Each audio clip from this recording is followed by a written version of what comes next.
O ex-presidiário Lula defendeu o presidente Jair Bolsonaro e atacou o ex-juiz Sérgio Moro. Lula chamou Moro de desequilibrado e medíocre. O petista acusou o ex-ministro de ter criado pirotecnia quando se demitiu, acusando Bolsonaro de tentar interferir na Polícia Federal para blindar amigos e familiares. Na verdade, até o Moro falou numa interferência política e depois mostrou as mensagens, e as mensagens mostram a motivação do presidente por causa, tomada, essa motivação decorrente das investigações sobre familiares e amigos. Então, abro aspas aí para o ex-presidiário Lula. Ele, Moro, poderia ter demonstrado seriedade quando virou bolsonarista. Ele é tão medíocre que, quando sai, ele tenta criar mais uma pirotecnia com o apoio da Globo. Eu vou sair porque o Bolsonaro quer indicar o diretor-geral da PF. É importante lembrar que o presidente da República tem o direito de indicar o diretor da Polícia Federal, sim. Eu indiquei 2 vezes e nunca pedi nem orientei, porque eles têm autonomia. E por que o Moro achava que ele podia e o Bolsonaro não podia? Tenta ganhar a opinião pública mentindo outra vez. Fecho aspas. Olha, eu faço aqui o meu parênteses antes de continuar, porque o Lula continuou lá arrotando as suas platitudes, para lembrar que o Lula está omitindo as provas cabais, para quem não é cego voluntário, da motivação espúria do presidente Jair Bolsonaro nessa nomeação. O Lula pode ter tido todas as intenções do mundo ao nomear o Dias Toffoli, por exemplo, para o Supremo Tribunal Federal. No entanto, não veio à tona documentos, provas, vídeos de que o Lula determinou ao Dias Toffoli que abafasse a investigação ou que ele estava motivado com essa nomeação a abafar investigações, a colocar lá um ministro do Supremo Tribunal Federal que sempre vota a favor dos petistas, principalmente do próprio Lula. Isso não veio à tona numa documentação. Então, o presidente ele tem ali a autonomia para indicar o ministro do Supremo. É claro que ele passa por uma sabatina no Senado Federal, mas não veio à tona nenhuma prova de uma motivação espúria, por mais que ele, no seu interior, obviamente tenha levado em consideração os serviços prestados pelo Toffoli ao partido.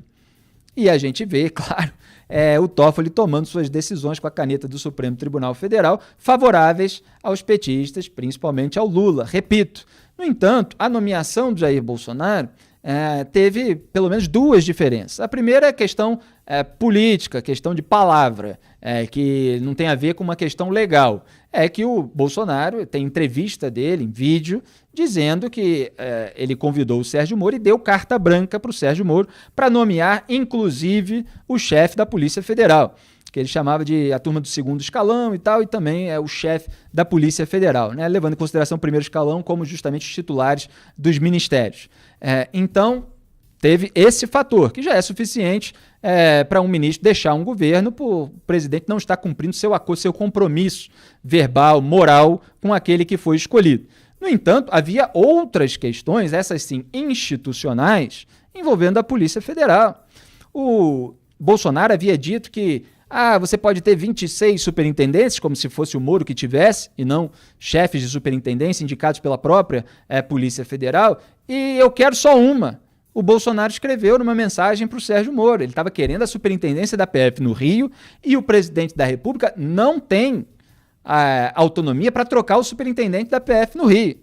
Ele tem para trocar o diretor-geral da PF. Esse sim pode trocar o chefe da superintendência no Rio. E o Bolsonaro queria pular essa etapa. Lá em agosto de 2019, coincidentemente, quando uma investigação sobre o Flávio Bolsonaro avançou na PF do Rio de Janeiro. Então, o Bolsonaro ainda mandou mensagem naquela semana dizendo que ia trocar sim, mandou todas aquelas declarações lá no vídeo da reunião ministerial, reclamando da falta de informações da PF, falando desse caso do Sintra, do irmão investigado, e aí dizendo não vou esperar fuder minha família e amigo meu. Olhou para o Sérgio Moro, falou vou interferir sim. No dia seguinte mandou uma mensagem, que é uma prova cabal da motivação dele, mensagem com a nota do antagonista a respeito da investigação de bolsonaristas, aliados do presidente, portanto, que poderia atingir, de acordo com um trecho do Merval Pereira, inclusive, que foi reproduzido pelo site, o Carlos Bolsonaro.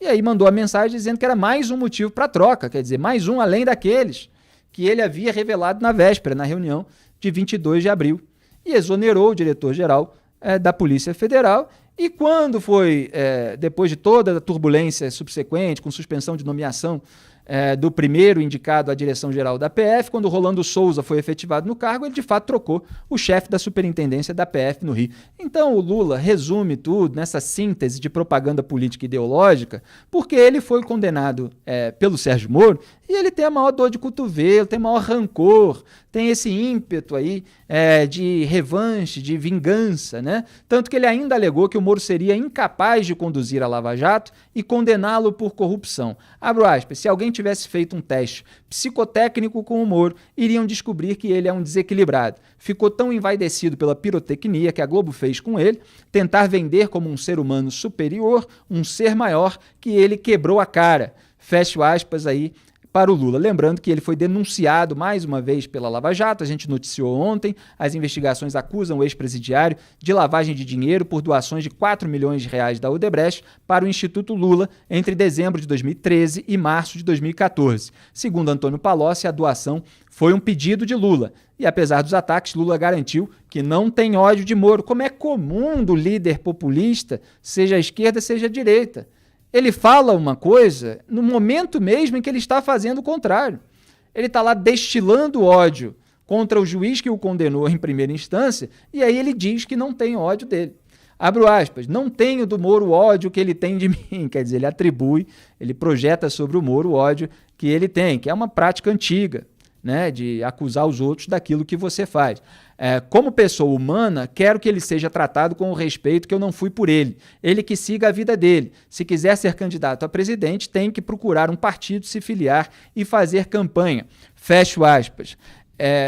Inclusive, vocês podem ver os vídeos dos interrogatórios, dos depoimentos, e o Sérgio Moro sempre foi bastante cordial naquele momento, como era com qualquer réu ou com qualquer criminoso, né, que fosse, sabendo que tinha ali o papel de juiz e tal, e que o sujeito já estava ali para depor, né? Então, quer dizer, o que é mais interessante de tudo dessa declaração do Lula é justamente que pintou a chapa Bolso-Lula. Vejam aí como os dois estão unidos contra o Sérgio Moro, contra a Lava Jato. Lula, para atacar o Moro, defende o Bolsonaro, ou para defender o Bolsonaro, ataca o Moro. O pessoal fez circular aí esse meme que a produção já colocou para vocês na imagem nas redes sociais. Bolso-Lula 2022, as almas mais honestas do Brasil agora juntos. O pessoal, obviamente, fazendo aqui, tratando com humor esse caso, e ali tem as pautas, né, da campanha fictícia contra Sérgio Moro, contra Globo golpista, contra promessas de campanha, pela corrupção, pela união com o Centrão, aparelhamento do Estado, blindagem dos filhos, pela revolução, um só povo, um só coração, uma só idolatria, fechados com bolsopetismo. Tá ali a hashtag, né, e aí tem até os símbolos ali da Aliança pelo Brasil, o partido que fracassou até o momento, que o Bolsonaro tentou criar, e também da CUT, ali, desses movimentos ligados ao PT. Então, cada vez mais parecidos eles estão. Jair Bolsonaro hoje, como eu tenho dito há muito tempo, e olha aí a prova, ele é o novo guardião do velho establishment. Então, nesse papel, nessa função, ele ocupou o lugar do Lula.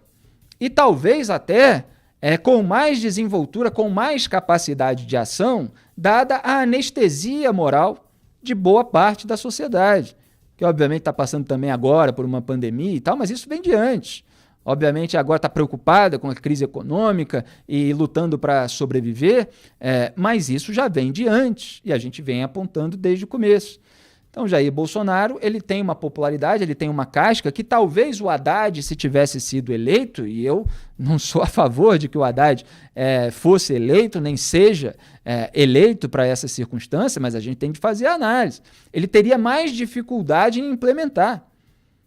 Porque haveria certamente os bolsonaristas que hoje passam pano para essas atitudes do presidente, eles estariam talvez nas ruas, talvez não, certamente nas ruas, pedindo o impeachment do Haddad por interferir na Polícia Federal, por colocar um detrator da Lava Jato na Procuradoria-Geral da República, por colocar na liderança do governo no Senado outro alvo de operação e detrator da Lava Jato também, Fernando Bezerra, na liderança da Câmara, o Ricardo Barros, na AGU, o marido da assessora do Gilmar Mendes, na AGU e depois no Ministério da Justiça e Segurança Pública, o organizador de um livro tributo ao Toffoli. Quer dizer, haveria muito mais reação por parte daqueles líderes de movimento à direita, se fosse o Haddad fazendo isso tudo. Mas como é o Bolsonaro, o pessoal está lá ganhando suas boquinhas e tal, fica caladinho, passando aquele pano.